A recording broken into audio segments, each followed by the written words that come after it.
In this episode of Fish Home Refresh, a pH mystery update with the real solution to the problem, plus a visit to an African cichlid keeper's super high-tech home with his fancy tanks that'll blow your mind. In the last episode of Fish Home Refresh, I told you about a problem I was experiencing with the pH of my tanks. After doing a pH check on my tap, it came out at about 7.4 or 7.6. Okay, that's about what I'd like my American cichlid tanks to be at, so cool. But just in case, I figured I'd check out the water in those tanks to see if they were still at the same pH. And surprise, it wasn't. Not by a long shot.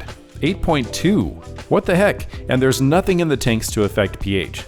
So I came to the conclusion that it was the water being under pressure in the pipes causing the issue. And it kind of was, but it wasn't the pressure directly causing the drop in the pH. So what was it? A lot of you already know the answer. Well, water under pressure will cause more CO2 to dissolve into the water. And guess what CO2 does to pH? Yep, it makes it more acidic, or lowers the pH. So when the water is out of those pipes and just sitting around being lazy in a test tube or a glass of water or in your aquariums, the CO2 now has a place to go, into the air. With less CO2 in the water, that causes the pH to go back up. Thanks to one of my faithful viewers, Polly, and also Dan Wolf, who both told me about this and caused me to research it further. Who the heck is Dan Wolf, you ask? Oh, you're gonna like this. He's an amazing fish keeper, so much better at it than I am. I had a chance to visit Dan Wolf's super high-tech fish lair the other day, and it was an experience. You're looking at his Mbuna tank right now. This is a custom aquariums tank. Actually, all the tanks you're about to see are from custom aquariums. Well, almost all of them. It's a 30 by 30 by 30 cube tank. I'd seen this tank and his others in videos and photos, but it really doesn't do it justice because when I was standing in front of him, it took my breath away. And you should see the equipment he has to make sure the water quality is the best you can get. Better than mine for sure. I'll show you the equipment and everything here in just a bit.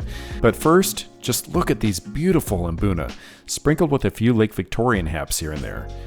I'm gonna shut up for a minute and just let you absorb how beautiful this tank and the fish are.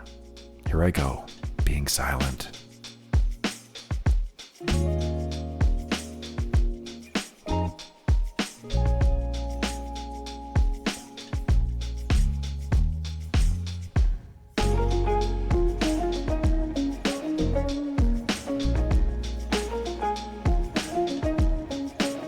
Dan says he doesn't usually have much aggression in this tank, at least aggression that isn't manageable. But still, as with any African cichlid tank, he can wake up one fine morning and have it ruined because overnight someone was ravaged by another inmate. This is just the nature of the game, and you have to be ready for it if you want to have these aggressive fish.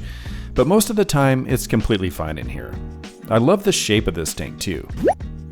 It's not very long, and it doesn't provide a lot of high-speed swimming space for your peacocks and haps that they typically want, but these are Mbuna, and they don't really need all that. They're happy just hanging out by their rocks. All they need is a good rock, a place to call home. Beautiful colors on these guys, don't you agree? Absolutely. They're also a lot larger overall than the Mbuna I have in my little 75-gallon tank at home. By the way, if you're into or thinking you might be interested into getting into Mbuna, I'll be releasing a video about them and if they'd be a good fit for you. That'll be this Saturday, so keep an eye out.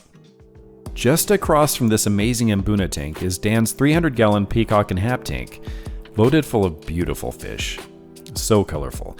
It's pretty highly stocked, but it doesn't look overcrowded at all to me. In fact, it kind of makes me want to add a few more to Alcatraz, my own hap tank. But my boys still have some growing to do, and some of them are going to be giants. So I'll have to think about it. I really don't like overcrowded tanks, but this tank, the word is overused, but it's just stunning. He has a really good selection of inmates in it as well, lots of variety. As with the Mbuna tank, let me shut up for a minute and let you soak in the beauty of this amazing tank.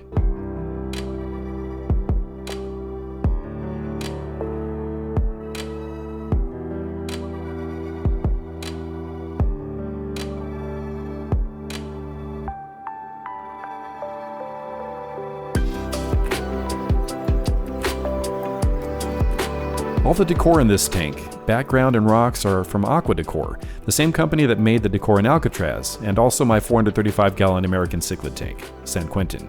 They make awesome looking rocks, but this tank of mine shows you what they can do with their fake wood products as well, and fake leaves. But back to Dan's tank. Have you ever seen a more beautiful African cichlid tank? It's motivating for sure. The whole time I'm watching this tank, I'm sitting here thinking to myself, I need to do an overhaul in Alcatraz. In the office next to the room with those other two tanks sits another smaller Mbuna tank. This is the Pentagon. Dan has it populated with some females to help bring out the color in the males. You'll never see prettier male African cichlids than when there's an opportunity for them to mate. Breeding dress colors are so vivid, it's unreal. This Jalo Reef Mbuna is more colored up than mine for sure, who has no females to get it on with. Take a minute to appreciate the beauty of this tank.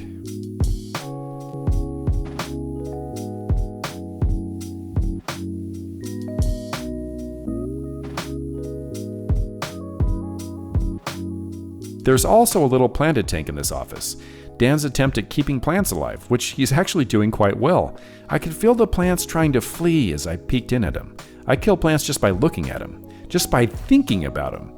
Sorry if they all die now, Dan. Whoopsie. There's lots of beauty in this tank, lots of pretty little fish. It's a good reminder that there are actually other types of fish out there besides cichlids. My favorites in this tank, though, are these guys.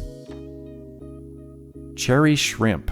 Something about shrimp just gets me. They're so cute and funny how they move their little appendages, digging for scraps. Maybe I should give plants another try someday and get me some shrimpies. You can hear the plants screaming already. Beautiful tank though. Absorb it.